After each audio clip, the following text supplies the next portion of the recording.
Xero have recently announced that from the middle of September, there's certain bank feeds that are going to be disconnected, and namely that's ones with Barclays and Yodlee. Now, we don't have many clients using Yodlee, but we do have a fair few that are using Barclays. So if you've got a Barclays account, this is a bit of information for you about what's coming up, what you need to do now, and what you will need to do.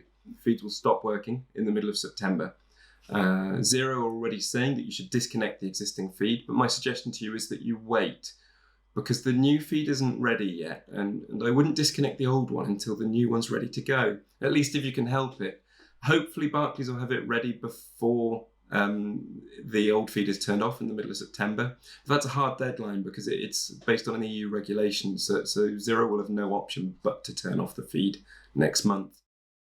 Xero have got a web page that lists all of the banks that they have bank feeds for.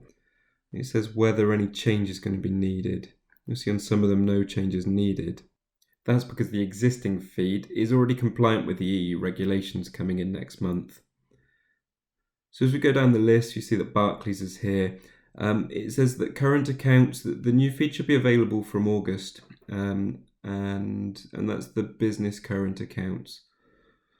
There's a lot of other Barclays bank accounts though, which aren't going to have a new feed ready until September. So watch out for that. I'm also super excited to see further down the list that Barclaycard is going to have a new feed, and that's coming in September. If the new feed is going to be ready in time, Xero tells you on this list, update to the new feed when it's available. But with some of the accounts, like these savings accounts, it says you're going to have a period where you have to manually import transactions. It feels a bit like the banks are rushing to kind of keep up with this change. It's definite that you're going to have to disconnect the existing bank feed that you have if you're with Barclays, but the new feed isn't quite ready yet. So my suggestion to you is that you wait until Xero announce that the new Barclays feed is ready before you disconnect the old one.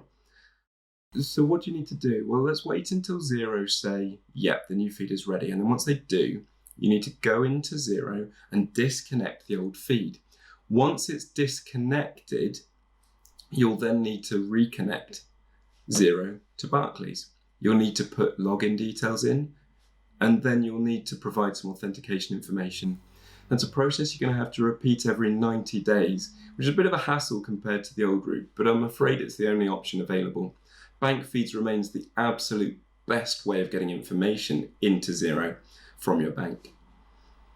My concern for my clients is the period in between, because there's going to be transactions between disconnecting the old one and reconnecting the new one, which might not make it into Xero. It's also possible that there's transactions that will make it in twice. So be super careful. We need to make sure that every transaction on your bank statement is in Xero, but only in there once. If you want more information about the change that's coming up, there's plenty on Xero's website, and I'll provide you with some links to that. We can also help you with the transition from the old feeds to the new feeds, and if you need some help, let us know. I'm also going to send you a link to Xero's video on this because I think it explains what you need to do pretty well as well. So let us know if you need some help.